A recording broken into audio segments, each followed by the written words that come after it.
Some of the most foul crimes I have ever known, not even just within Victorian times, I would say.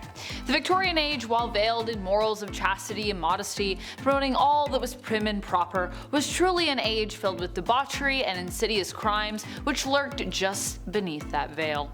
Welcome back to the Hive, my little bumblebees. It is time to dive into some more history with me, your guest host Amanda, as we count down the top 10 most wanted criminals from the Victorian era. If you love stories of fantasy, superheroes, and villains, something totally different, be sure to join me over on our Top 10 Nerd channel, where I mainly host, and let me know in the comments which criminal you find the most despicable.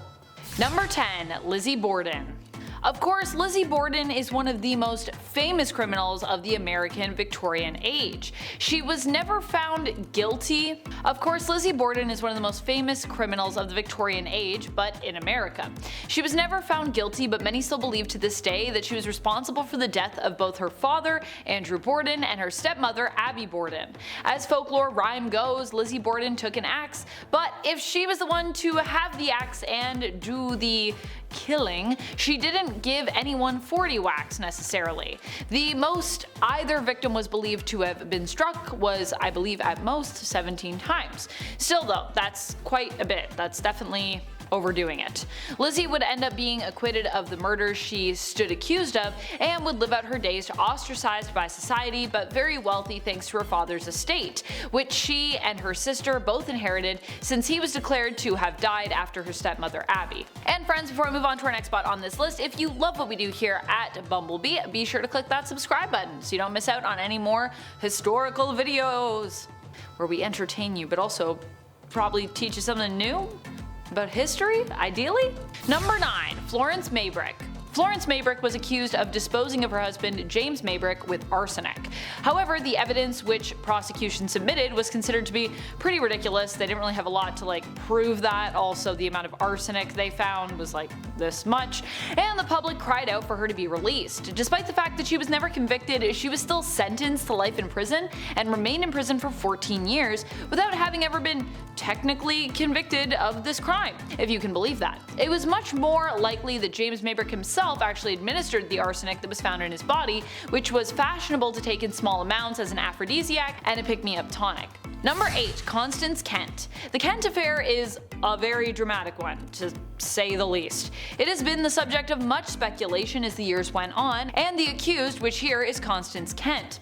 Constance Kent was accused of disposing of her younger half-brother, or rather, she wasn't so much accused as suspected by famed Scotland Yard detective Jack Witcher. However, because she came from an upper-class family, initially the case was pretty much just dismissed. Years later, however, Constance actually admitted to being the culprit, confessing her involvement in the case to a priest and asking for help in sharing her confessional with the law. The priest did help her to do so.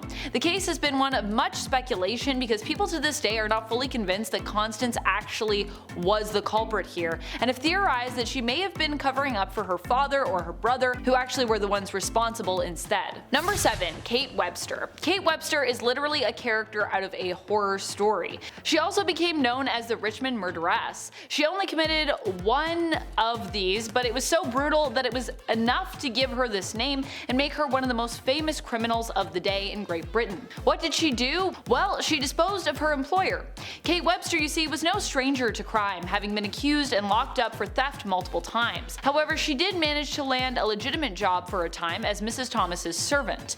Mrs. Thomas was a widow and lived alone, and when she attempted to fire Kate for not being good enough at her job, Kate decided to take some pretty drastic action. After Mrs. Thomas had returned home from church, Kate attacked her. After dealing with Mrs. Thomas and attempting to dispose thoroughly of her remains, part of her was basically found, which led to Kate being caught and condemned for her actions. Number 6. Marie and Frederick Manning. You know what they say, a couple who commits unspeakable crimes together, gets punished together, which is exactly what happened to Marie and Frederick Manning. That being said, the fact that they were a married couple who had committed a heinous crime together meant their case was very much sensationalized. Sentenced to death together, their joint execution gathered quite a crowd, as in England, a couple hadn't actually been tried and sentenced together since the year 1700. In 1849, they conspired to dispose of Patrick O'Connor, Marie's former lover before her marriage.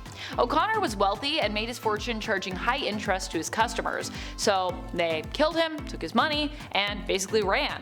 However, both were apprehended, accused, and together they were both sentenced to die. Number 5. Sweeney Todd, the Demon Barber of Fleet Street. More fictional, but more weirdly celebrated than I would even say someone like Jack the Ripper is Sweeney Todd, the Demon Barber of Fleet Street. It's more than likely that this criminal never actually existed, at least not in London and not in the time that is speculated. He was a character featured in Penny Dreadfuls that became popular, but there have been theories that the story that inspired the Penny Dreadful tale that features him may have in turn taken inspiration from a real criminal case that was investigated in Paris in the early 1800s, right before the Victorian era technically, by Joseph Fauché, the chief of police in Paris at the time. Number 4. Thames Mysteries.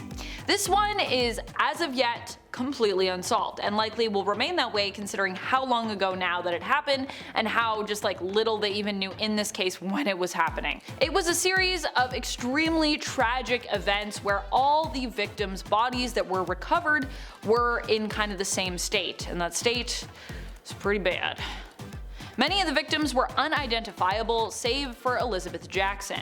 Can't really speak too much about the manner in which the remains of the victims were found, but I can say that many of them were found on the shores of or nearby the River Thames. Hence the name for this series of crimes, which is suspected to this day to be related to one another and possibly were all committed by one and the same person. Although, like I said, we don't know.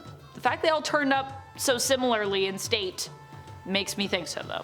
Number 3. John Johnson. John Johnson has to be one of the most deadly and despicable criminals on our list. Makes my blood curdle just to think about this guy. He is believed to have taken the lives of 300 people during his time. I still cannot believe that he managed to live to 76 years of age. That is far too long to be on this earth for someone who is so vile and seemingly unremorseful.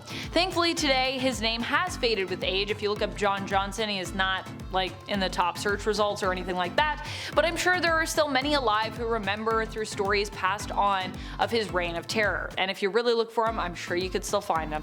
John Johnson ended up serving in the Mexican-American War while still underage. Likely this experience changed him forever, and after he left the military, he went west hoping to strike it big in the gold rush. During this time, he developed a personal hatred of the Crow tribe and killed 300 of their people.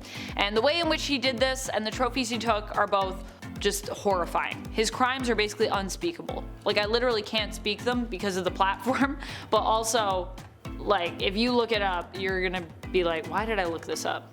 That's how I felt. Number 2. Amelia Dyer. Continuing along with that. What Amelia Dyer did is so unspeakable, I can't even really mention it in any detail here. If you want to look it up, you can definitely do so, but I would say do so at your own risk, severe trigger warnings, because to me this is probably one of the worst folks on our list. Let me just say that it had to do with pretending to be a kind of woman who's willing to take in those who are unwanted, but really not doing that at all. Instead of a place of safety, Amelia simply took money to look after those in her care and then just disposed of them. Truly one of the worst criminals, not just of the Victorian era, but also maybe one of the worst criminals I've ever known of. Number 1. Jack the Ripper. The still unsolved case to this day haunted Victorian London. It's still unknown if the Whitechapel crimes were the doing of one person or of multiple. While there were 11 possible killings that could have been linked, it's believed that only actually 5 of them bear enough similarity to suggest that they were actually committed by the same person. The deaths of Marie Ann Nichols, Annie Chapman, Elizabeth Stride, Catherine Dowse, and Mary Jane Kelly. Either way, they became sensationalized by the press, with the narrative becoming that one man was to blame. a person who perhaps identified as Jack the Ripper. More than likely, however, the letter that was received by the press and signed as such was not legitimate and may have even been actually created and drafted by the press themselves of the time, who looked to sensationalize the crimes further to basically, sell papers. The notorious From Hell letter, which is believed to be more likely from someone actually connected to this case, if not from the person behind it themselves, came with what could have been part of a victim that was taken by the killer as a trophy, which, makes it seem more legitimate.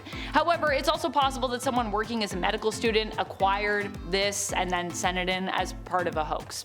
So we still don't really know, but that's the only one that's maybe legitimate, and it's not signed Jack the Ripper. That's about it.